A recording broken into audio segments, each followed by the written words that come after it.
ಯೆಹೋವನೇ, ನನ್ನ ಪಾಪವು ಬಹು ಘೋರವಾಗಿದೆ, ಆದರೂ ನಿನ್ನ ಹೆಸರಿನ ನಿಮಿತ್ತ ಅದನ್ನು ಕ್ಷಮಿಸು. ಬುಧವಾರ 18 ಡಿಸೆಂಬರ್ 2024 ಇಸ್ವಿ.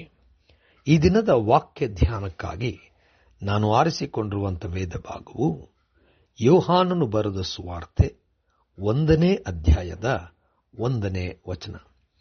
ಆದಿಯಲ್ಲಿ ವಾಕ್ಯವಿತ್ತು, ಆ ವಾಕ್ಯವು ದೇವರ ಬಳಿಯಲ್ಲಿತ್ತು, ಆ ವಾಕ್ಯವು ದೇವರಾಗಿತ್ತು ಎಂಬುವಂಥದ್ದೇ.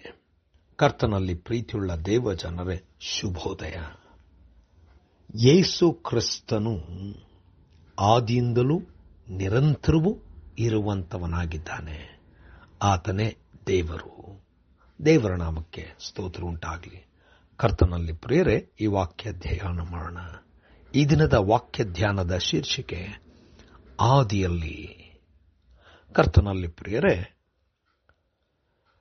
4 ಸುವಾರ್ತೆಗಳಲ್ಲಿ ಯೇಸು ಕ್ರಿಸ್ತನ ಬಗ್ಗೆ ಅದ್ಭುತವಾಗಿ ಬರೆಯಲ್ಪಟ್ಟಿದೆ. ಮತ್ತಾಯನ ಸುವಾರ್ತೆ ಹಾಗೂ ಲೂಕನ ಸುವಾರ್ತೆಯಲ್ಲಿ ಯೇಸು ಕ್ರಿಸ್ತನ ಜನನದಿಂದ ಪ್ರಾರಂಭವಾಗಿರುವಂಥದ್ದು. ಆದರೆ ಯೋಹಾನನು ಯೇಸು ಕ್ರಿಸ್ತನು ಆದಿಯಿಂದಲೂ ಇರುವಂಥವನು, ವಾಕ್ಯವಾಗಿರ್ತಕ್ಕಂಥವನು, ದೇವರ ಬಳಿಯಲ್ಲಿರುವಂಥವನು, ದೇವರೇ ಆಗಿರುವಂಥವನು ಎಂಬುದಾಗಿ ಸ್ಪಷ್ಟವಾಗಿ ಯೇಸು ಕ್ರಿಸ್ತನ ಜೀವನ ಈ ಲೋಕದಲ್ಲಿ ಹುಟ್ಟಿದಾಗಿಂದ ಪ್ರಾರಂಭವಾಗಲಿಲ್ಲ ಎಂಬುದಾಗಿ ಬಹಳ ಅದ್ಭುತಕರವಾಗಿ ವರ್ಣಿಸುವಂಥವನಾಗಿದ್ದಾನೆ. ಯೇಸು ಕ್ರಿಸ್ತನು ನಿರಂತರವಾಗಿ ಜೀವಿಸುವಂಥವನು.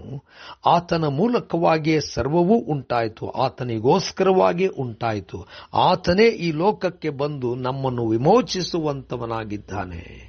ಕರ್ತನಲ್ಲಿ ಪ್ರಿಯರೇ, ಯೇಸು ಕ್ರಿಸ್ತನು ಮೆಸ್ಸಿಯನಾಗಿ ಈ ಲೋಕಕ್ಕೆ ಬಂದು ವಿಮೋಚನೆಗೋಸ್ಕರವಾಗಿ ಮಾಡಿದಂಥ ಕಾರ್ಯ.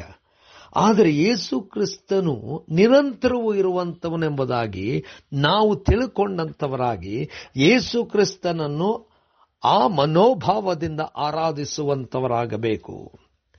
ಯೇಸು ಕ್ರಿಸ್ತನು ನಾವು ನೆನೆಸಿಕೊಳ್ಳುವ ಹಾಗೆ ಬರೀ ಈ ಲೋಕದ ಜೀವನ, ಮರಣ, ಪುನರುತ್ಥಾನಗಳಲ್ಲಿ ಮಾತ್ರ ಇಲ್ಲ.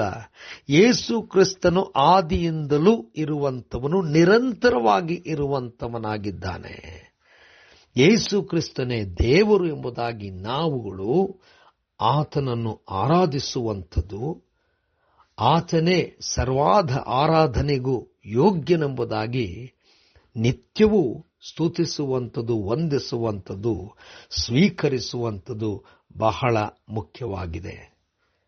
ಯೇಸು ಕ್ರಿಸ್ತನ ಜನನ ಈ ಲೋಕದಲ್ಲಿ ಮುಖ್ಯ, ಹೌದು. ಆದರೆ ಯೇಸು ಕ್ರಿಸ್ತನಿಗೆ ಆದಿಯು ಅಂತ್ಯವೆಂಬುವಂಥದ್ದೇ ಇಲ್ಲ. ಯೇಸು ಕ್ರಿಸ್ತನು ನಿರಂತರವಾಗಿದ್ದಾನೆ. ಕರ್ತನೇ ದಯಮಯ ಸ್ವಾಮಿ, ಆದಿಯಲ್ಲಿ ಇದ್ದಂಥವನು, ನಿರಂತರವೂ ಇರುವಂಥವರು ನೀನೇ. ನಿನಗೆ ನಿತ್ಯಕ್ಕೂ ಸ್ತೋತ್ರ ಉಂಟಾಗಲಿ. ಯೇಸುವಿನ ನಾಮದಲ್ಲಿ ಪ್ರಾರ್ಥನೆ ದೀನತೆಯಿಂದ ಬೇಡಿದೆವು ತಂದೆಯೇ, ಆಮೆನ್.